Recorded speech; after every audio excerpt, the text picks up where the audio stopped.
I'm joined by Florida reporter Michael Adno, who's been digging into the environmental and health impacts of the state's sugar industry. Welcome, Michael. Morning, Ann. Thanks for being here. So, your article was just published in Rolling Stone magazine. It's titled A Fire in the River: Big Sugar and Black Snow in the Everglades. What is black snow? Black snow is what they colloquially, the term that they use for ash falling that's produced by basically the burning of sugarcane. That is ultimately how they harvest sugarcane, is that they burn the outer leaves and then they harvest that stalk. And they do that why? They do that because it's a cost-effective and simple and safer way to harvest sugarcane, and it allows them to basically get as much sucrose out of that stalk without having to deal with all the leaf matter. So it's just a really effective way to get the stock. So, this is a byproduct of the sugar industry, which is it's a huge economic engine in the Mhm. state of Florida. Um, Give us some idea of the parameters of how big sugar is to the state and to the agricultural industry in Florida. There's 500,000 acres of it in the Everglades agricultural area just south of Lake Okeechobee largely. And it's 3.4 billion. It's the third largest source of agricultural revenue in the state, and it has about 14,000 jobs. And the industry itself is a multi-billion-dollar industry, but a lot of that is coming from Florida.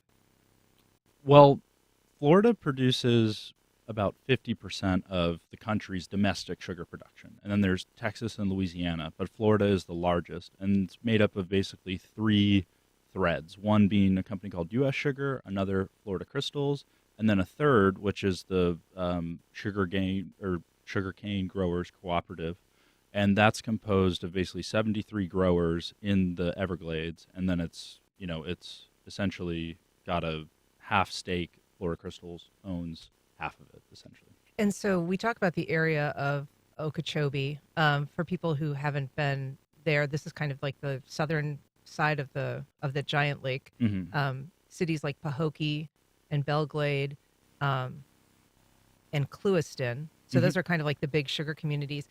They're small agricultural communities in a way, but they absorb a lot of the impact of the sugar industry. Yeah, yeah, and they almost solely rely on it. I mean, it's really the only form of employment there for many people, and it's existed there for quite a long time. And those towns, which are strung along the southern edge of the lake, Pahokee being the northeastern town and Clewiston being the southwestern town, like those are about 30, 40 minutes away from each other. But like in between all of that is like these vast kind of agricultural areas. And so the former mayor of Pahokee was interviewed not long ago in 2022 by the Palm Beach Post about this practice of burning. Let's hear a little bit of that. One of the major impacts that it has on the community is the health to us here in the Glades. If you do research, you'll see that our asthma rates are extremely high. Our allergic reactions to the atmospheric chemicals is extremely high here as well. And also the aesthetics of it all. If you look around the community, when the cane is burned, we affectionately call it black snow that falls from the sky. But I am now affectionately calling it black death and a black stirrup in the community. Because what's happening is when the ash falls, it falls on everything. Your car, your home, your clothing. And so, Michael, you spoke, you spent 2 years working on this article for Rolling Stone. You spoke to a lot of people that live around there. Anecdotally, what do you hear about the quality of life and the impact that black snow has on the residents?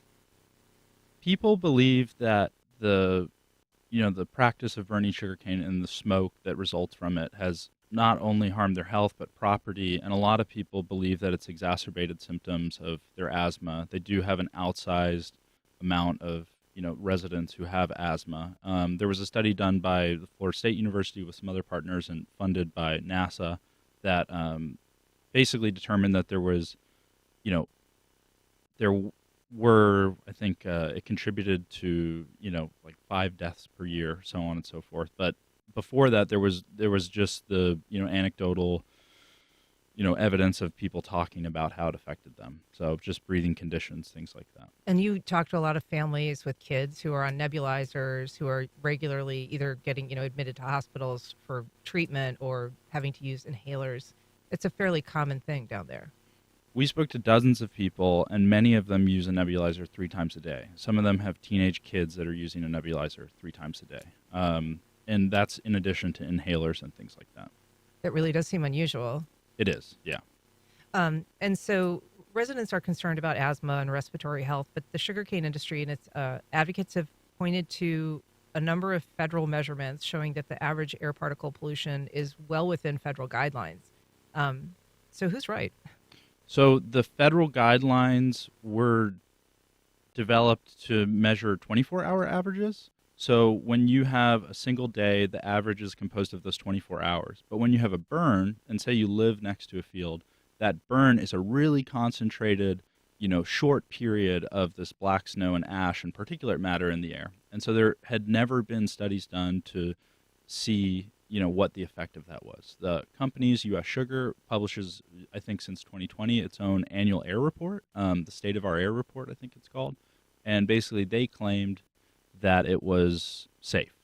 And then the Palm Beach Post and ProPublica did a series of investigations that revealed that the only air monitor that's managed by the Florida Department of Environmental Protection was monitoring a size of area like the state of Rhode Island, only in Everglades, and it had been malfunctioning for a certain amount of time. But what was really glaring in what they revealed is that this didn't take into account that for 1 hour per day due to these burns, there could be, a hazardous amount of particulate matter in the air that is linked to things like cancer and, respiratory isure and cardiac issues too. And so to be clear, these burns can take maybe 15 minutes, 20 minutes. Mm-hmm. But if you're measuring a 24-hour average, it might sort of dilute the overall register of a kind of a pollutant in the air. It just obscures the risk because that 1 hour where it would not meet federal standards is basically diluted by the other 23 hours. And this investigation that ProPublica did with the Palm Beach Post, I think they won a Pulitzer. They were finalists for the Pulitzer in local reporting. Uh-huh. Yeah. And that was a fairly stark revelation, though, that this one monitor measuring such a large area hadn't actually been working properly. Mm-hmm. And the FDEP never refuted that, and they replaced it later that year in November. The Department of Environmental Protection. And so has the state largely been standing by its monitoring practices? Has there been pressure to perhaps expand the number of monitors or the duration of when they're actually taking those samples? Mm-hmm. And the Palm Beach Post and ProPublica, what they also revealed is that residents had been asking the Palm Beach Department of Health to study this for a long time, and that they had ultimately refused, because through all these meetings and all these public channels had been asked to do that and, acknowledged it, but had never really looked at what the effect of all this burning was. So we're talking about the health and environmental impact, questions about that in the sugar industry in Florida. If you want to join the conversation, give us a call at 549-2937. Don't forget, you have to put a 904 in front of that now, 904-549-2937. You can also email us at firstcoastconnect@wjct.org or reach out on social media platforms. So, Michael, the study that you referenced, this FSU study from 2022, it found that the sugarcane fires resulted in 5,100 metric tons of really tiny, fine micron particles. What's the special risk of those kinds of particles? It's essentially that they are so microscopic that they affect your respiratory system, whereas larger particles would not. And so what residents claim is that those particles are affecting their health, whereas the companies, the growers, say that the particles are large enough that they are not. And until that study, there really had not been any close study of what the effect of burning sugarcane in Florida, what the effects of that were. And what I thought was really interesting was that the particulate matter that they're measuring there, they said was basically the equivalent to all of Florida's on-road motor vehicles, like the emissions of those in terms of the particulate matter, which seems like just a great magnitude. So yeah, the I think it's the Windrock Foundation, but they were commissioned by the Everglades Foundation, which is this big Everglades coalition, to look at the greenhouse gas emissions caused by the growers in the Everglades agricultural area. But what was really interesting about that is that even though the emissions equal 1.6 million cars per year, it's not due to burning. Only 2% of it was composed by burning, while it was 98% due to soil oxidation. On the farms. Hmm. Explain that. So essentially, that soil is sitting bare and releasing emissions just by sitting bare throughout the year. And that's unique to the sugarcane industry as opposed to other agriculture in Florida, or? I'm not sure, but it has something to do with that specific soil, that type of organic muck soil. Yeah, that is where they drained the Everglades essentially, and this muck is kind of the very rich soil left Hmm. underneath. We've got a call, Ed in Orange Park. Good morning, Ed. Welcome to First Coast Connect. Good morning. Great show here. I'm sure you guests know who the Van Hool family is. Fanjul. They're one of the biggest sugar producers in the world, and they are based in Palm Beach. My family members worked for them for many years. They're the most smartest, politically savvy people that we ever met. Two brothers, billionaires, lived next to each other in Palm Beach. One brother was super big, very big donor to the Republican Party. The other brother who lives next door, super big, very big donor to the Democrat Party. No matter who won, they won. That's in politics. Very smart. They could pick up the phone and reach the White House no matter what party was in power. They played the game brilliantly. And that's one reason why Big Sugar has been so influential and untouched by politics. And Ed, you grew up in the sugar industry area? The sugar, yes. My uncles worked for the sugar industry all their lives. Thanks for the call. Michael, talk a little bit about the political role, kind of the role that politics plays in sugar. So the Van Hool family built the company which is known as Florida Crystals. And they, without going into the weeds with it, basically they are the largest sugar refiner in the world. They have mills in, 4 states and 7 countries and own a vast amount of land in Florida. And this isn't just Florida Crystals, but they are one of the most deft political navigators. And ultimately what the sugar industry focuses on is galvanizing what is the sugar program in terms of subsidies, quotas, tariffs, and the way that the federal government allows sugar growers to produce sugar at a higher cost than the world market. And so that's what the caller was referring to. But just to give your listeners a sense, in the 2020 election cycle, the Florida sugar industry gave $11 million. And in between 94 and 2021, they spent $65 million just in state elections alone. So they really spend a lot of money, and that's why they're thought of as such a powerful entity and colloquially known as Big Sugar. And as Ed referenced, in a sort of bipartisan fashion. The Van Hools especially, yeah. If you look at their campaign contributions, you'll always see a kind of like even amount. And it's also interesting to look at the history of where the sugar industry spent, because you can see at what point which party, Democrat and Republican, was more empathetic towards the industry.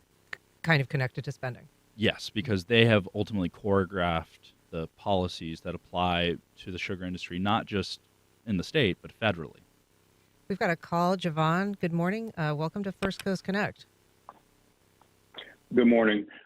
There's an excellent podcast, Big Sugar. I don't know if it's been mentioned or if anybody's heard of it, but it gets into the weeds on the sugar industry from the perspective of the primarily Black folks who were doing this work as immigrants and how they were coming from the West Indies and Jamaica and how they were scammed out of their fair pay. It talks about the Van Hool brothers. One's a Republican, one's a Democrat, and how, as your guest was just speaking about, they have manipulated American politics and gotten a ton of our tax dollars to subsidize their industry, and how that is having environmental impacts. it does a really great job of showing how these political things are having environmental and health impacts on our lives. So for those who want to get into the weeds on what sugar is doing to our health, our environment, and our politics, Big Sugar is an excellent is an excellent podcast on that. Thanks for the recommendation. Is that one that you're familiar with? Yes, yeah. And a lot of that work started with the New York writer Alec Wilkinson in the 90s, and then was followed up in 2011 in Vanity Fair with Marie Brenner, who has one of the most eloquent, absolutely breathless profiles of not just the Van Hoels, but all of the attorneys that worked on those cases over the years. And so, what personally got your interest going in this subject? I grew up in South Florida. I grew up in the Everglades. It was something that driving across State Road 80, I would notice driving through those towns. And then later, it became something that you couldn't ignore living in South Florida. I mean, ultimately, the industry and the way that it has interacted with the state and federal government and agriculture at large has just altered the ecology of South Florida in a way that all South Floridians know about the sugar industry. All South Floridians know the Van Hoels and U.S. Sugar and those names and how powerful they are. So our caller referenced, the racial makeup of some of the people in that area. It is a predominantly Black and Latino area of Florida. How does that figure into the issues of health or, environmental justice that come up surrounding this issue? Well, a lot of people think of it as a very glaring example of environmental injustice, largely because in 1991, residents in, Palm Beach County on the eastern side is Palm Beach, where Mar-a-Lago and the Van Hoels and great wealth exists. And then on the western side is, a third of residents live in poverty, and it triples the national average. And that's where the sugar industry exists. And it is largely Black and Hispanic.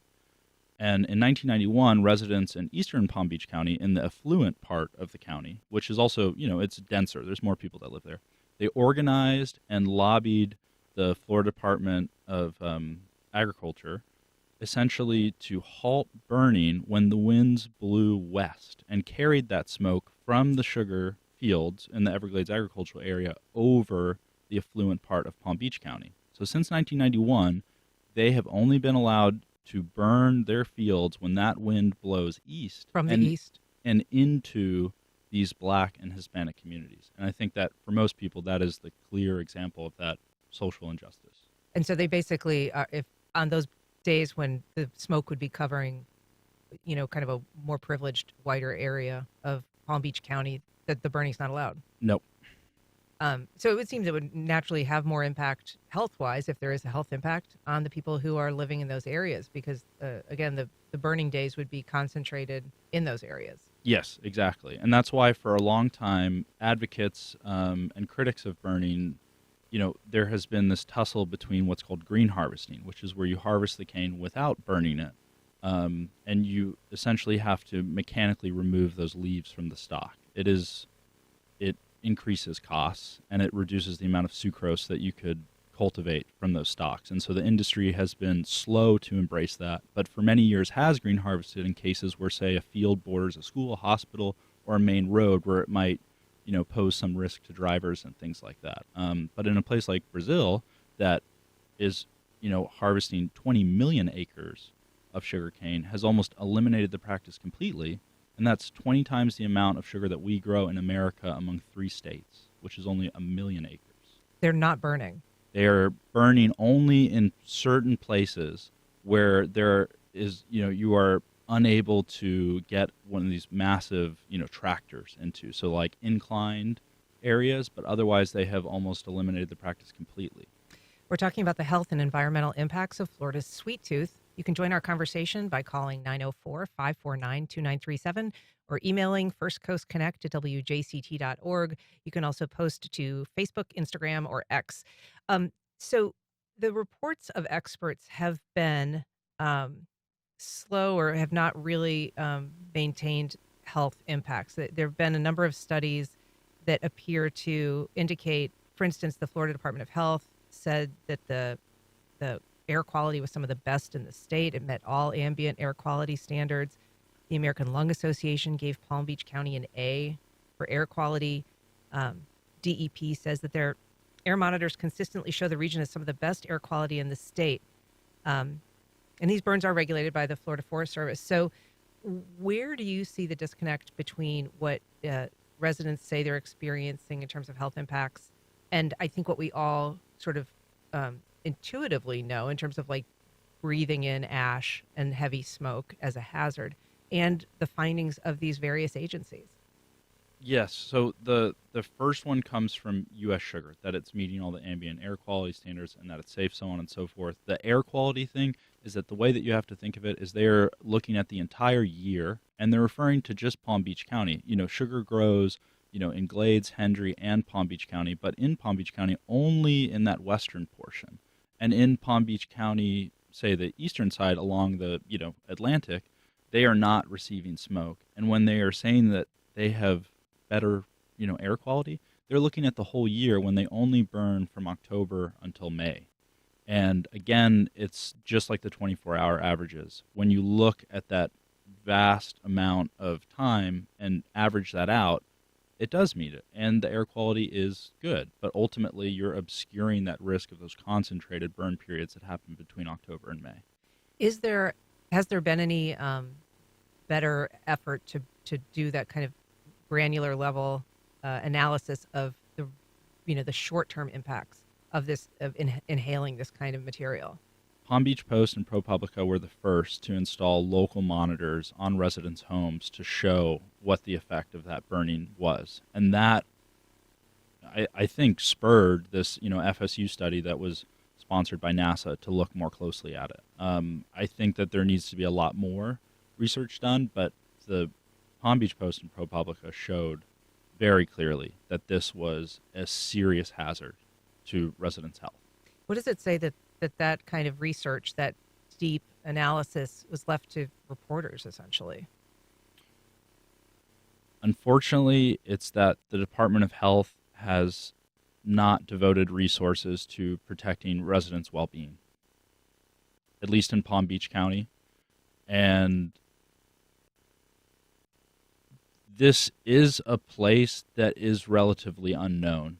A lot of people have never been to that part of Florida, and it's a place where a lot of people do not have a voice, and those that have spoken up and been a part of class action lawsuits and things like that, and spoken to reporters and devoted time and energy to try and change things, have been, met with a cold shoulder and are not particularly, inspired to continue working to change that. Of course, there's many people that do and have devoted their lives to trying to change the practice of the sugar industry and to create a more harmonious relationship between the residents and the industry. But the industry is so powerful, and so grassroots organizations are just often,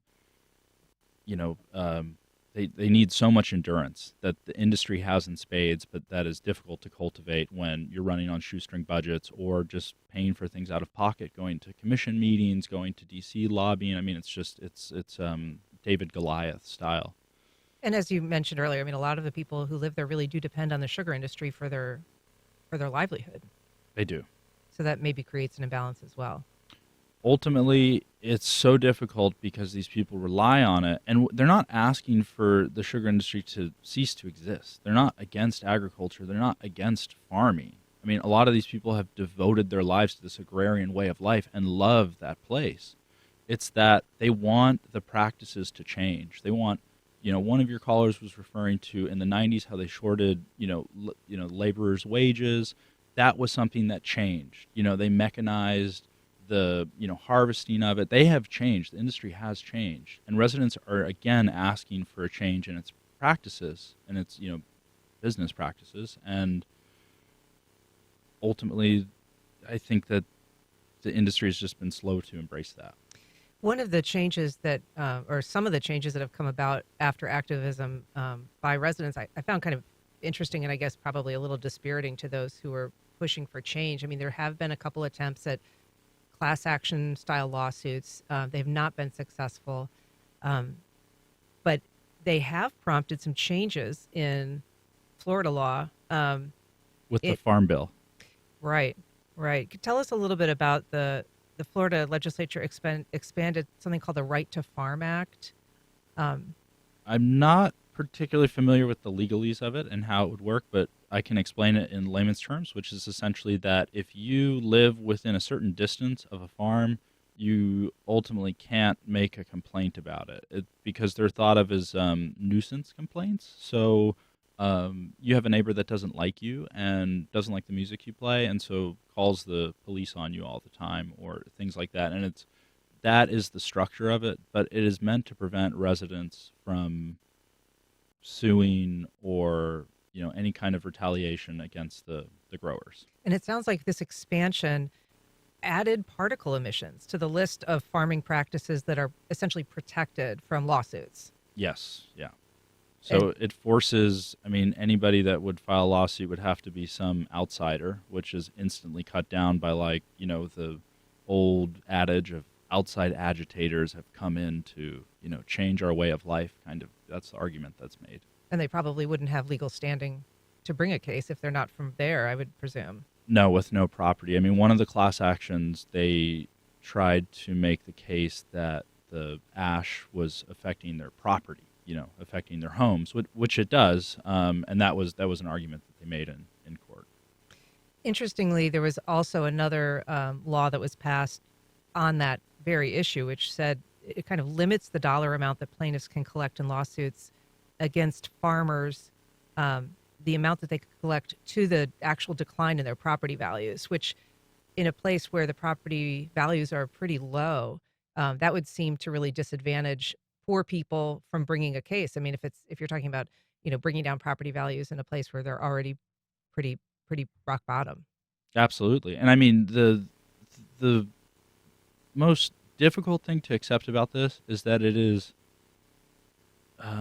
the burden is on the people that are most vulnerable, and also like unable to devote the time, energy, and resources to navigate all of this bureaucratic red tape and spend time in Tallahassee and hire attorneys and so on and so forth. And so, yes, there have been the ambulance chasers that have come in and tried to, find a big settlement for the residents. And then there have been the cases where there have been absolutely brilliant lawyers that have come in and won, for those residents. And, Edward Tudenham, that case in the 90s, I think, was overturned on appeal, but he won an exorbitant amount for those laborers whose wages were being shorted. And so the story that you did, I mean, you're talking to these people. There have been these longstanding battles. Were they hopeful of change? Were they kind of exhausted by continuing to have these same discussions after years of, fighting to see some difference? Everything. I think that there is definitely the very sad, depleted, people who have just simply given up and do not see a path forward for change. And then there are people who are just so inspired and absolutely brilliant and working on it every second that they can devote to it. And so you have everything in between there. We've got a call, Mark, on the south side. I believe he's got a question for you, Michael. Good morning, Mark. Hey, good morning. I was just hoping Michael could clarify something. Did I understand correctly when you said 2% of this particular issue is a result of the burning of the sugarcane leaves, and 98% of it is a result of the natural oxidation from the agricultural grounds down there? If I understood that correctly, people are suing over the 2%, but not over the 98%? It just seems, if that's the case, it almost seems like a misguided approach to this problem. Oh, good morning, sir. No, they're not suing over the greenhouse gas emissions. The lawsuits that Ann was referring to were regarding the smoke and damage to property and health. And then prior to that, there were lawsuits regarding labor, the workers' wages that were being shorted. Just curious what you're working on now, if you can give us any clue as to your next project. I know you do a lot of reporting, Michael, about environmental issues around Florida. Yeah, I'm working here in Duval County right now, and I'm working on a piece about the migration of mangroves due to climate change around the world. And Florida is a particularly interesting place. Here, St. Johns County and Nassau County, where mangroves have been historically trending further and further north as freezes decline and storms become more frequent. It's an interesting debate too, because mangroves, to some extent, you're seeing climate change and a northern migration, but they also do provide some shelter along the shoreline from sea level rise. Yeah, it's really interesting because in the scientific community there is this this conversation going on about the consensus of will mangroves outpace other habitats as they, grow further and further north, and what does that mean for the flora and fauna that's inextricably tied to that. But then of course with, sea level rise and things like that, it is a hopeful sign that we would have mangroves because they build land much faster than say salt marsh, which everyone who lives here has seen Spartina grass at some point in their life. And so imagine all of those vast, flats of Spartina grass being replaced by mangroves. And that is essentially, there's a zero sum game there happening to some extent. Well, it sounds like a great next article. We look forward to reading it. And Michael Adno, thank you so much for coming in and talking about your recent story in Rolling Stone. Thanks so much for having me. Yeah, appreciate it.